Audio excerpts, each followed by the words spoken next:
नमस्कार। पॉलिटिक्स में आप सबों का स्वागत है। और आज हम पॉलिटिक्स में 3 तस्वीर आपको दिखाते हैं। ये पहली तस्वीर है जब बिहार चुनाव के दौरान बारिश हो रही थी, नीतीश सड़क पर थे, जनता के बीच थे और तेजस्वी मोबाइल से प्रचार कर रहा था। तस्वीर देख रहे हैं। और ये दूसरी तस्वीर है, तेजस्वी चुनाव हारने के बाद 1.5 महीने से लगभग बिहार से बाहर है। बीच में सोशल मीडिया में कुछ तस्वीरें वायरल हुई कि वो थाईलैंड घूम रहा है, लेकिन आज एक अलग तस्वीर सामने आया है। वो अपने चंडाल चौकड़ी के साथ उत्तराखंड की किसी शादी में शामिल होने के लिए पहुंचा है। जरा इस वीडियो को भी देखिए। और आज हम एक तीसरा वीडियो दिखा रहे हैं। ये आज का वीडियो है। बंगाल चुनाव को लेकर आईपैक, जिससे पहले प्रशांत किशोर जुड़ा हुआ था, आईपैक जो है सो ममता बनर्जी के लिए प्रचार का स्ट्रेटजी बना रहे हैं, वहां काम कर रहा है। आज उसके दफ्तर पर ईडी ने छापेमारी कर दिया है और इसकी सूचना मिलते ही ममता आईपैक के दफ्तर पर पहुंचती है।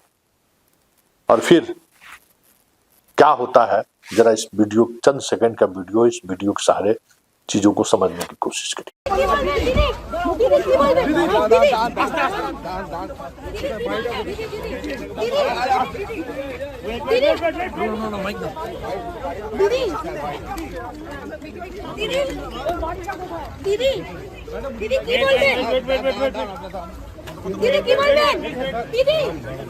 देखें, 3 वीडियो हमने आपको दिखाई।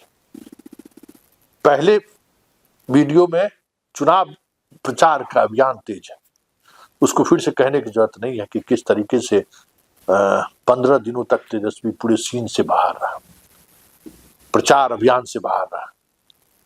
और बाद में प्रचार अभियान के दौरान बारिश हुई तो उन्होंने मोबाइल से संबोधित करना जरूरी समझा, बजाय जनता के बीच जाने का।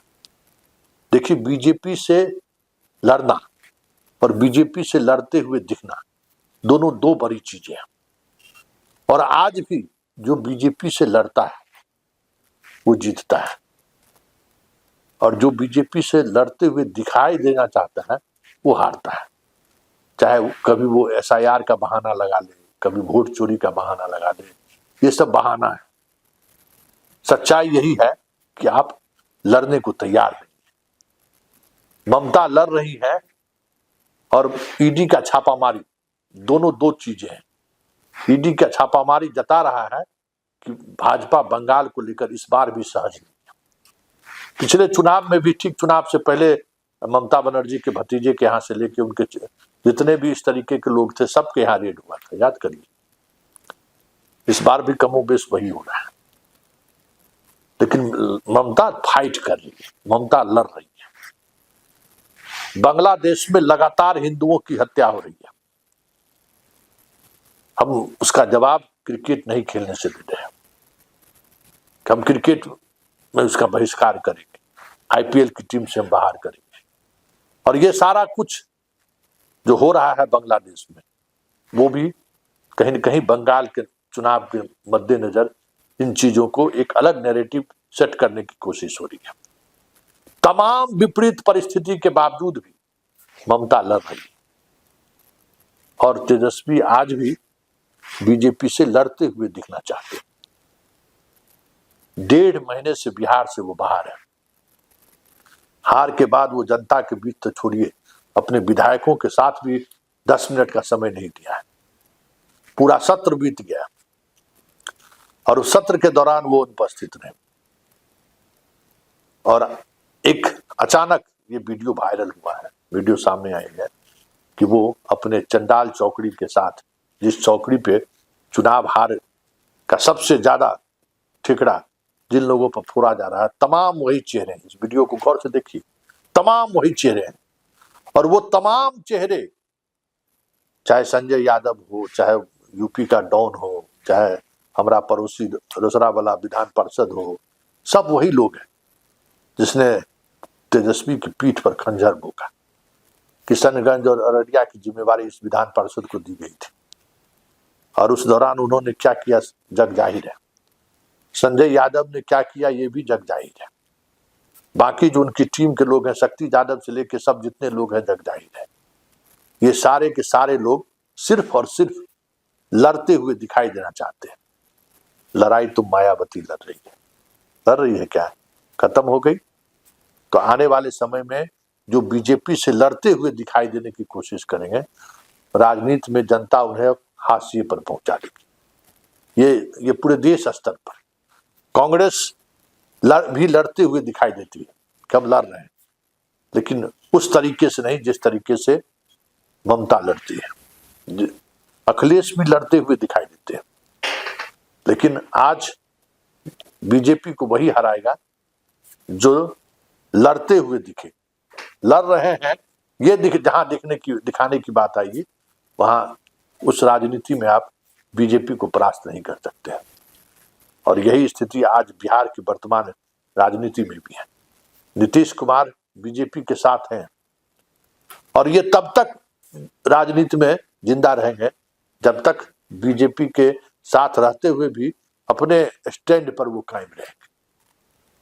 कहा जा रहा है कि केसी त्यागी के बयान को लेकर जदयू असहज है और उन्हें पार्टी से बाहर का रास्ता दिया जा सकता है। अगर ऐसा हुआ तो तय मानिए कि नीतीश की विदाई नहीं होगी।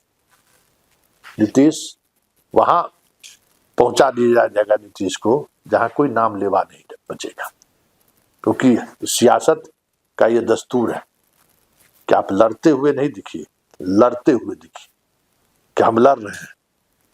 ये दोनों दो चीजें हैं, लड़ना और लड़ते हुए दिखना।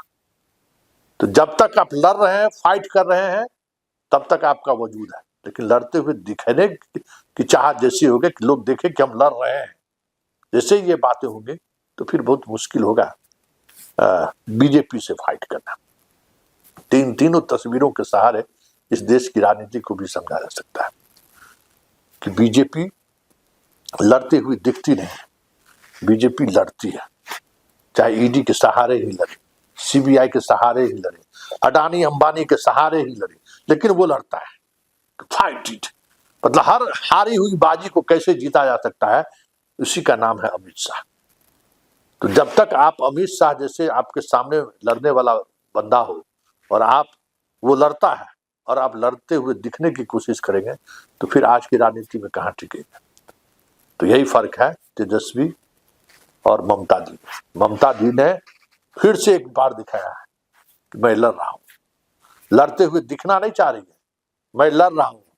और ये तस्वीर इस देश की राजनीति को, एक बात समझ लीजिए, इस देश की राजनीति को एक अलग मुकाम तक पहुंचा दे तो कोई बड़ी बात नहीं होगी, क्योंकि ममता ने जो आज की है ना, वो आगाज है 2029 का। 29 में कुछ ममता इसी तरीके से बंगाल जीतने के साथ साथ अगर देश जीतने के लिए निकल गई तो तमाम ऐसे लोग जो बीजेपी को हारते हुए देखना चाहता है, वो नहीं है, हराना चाहता है, वो सारे लोग ममता के साथ खड़े हो जाए तो कोई बड़ी बात नहीं।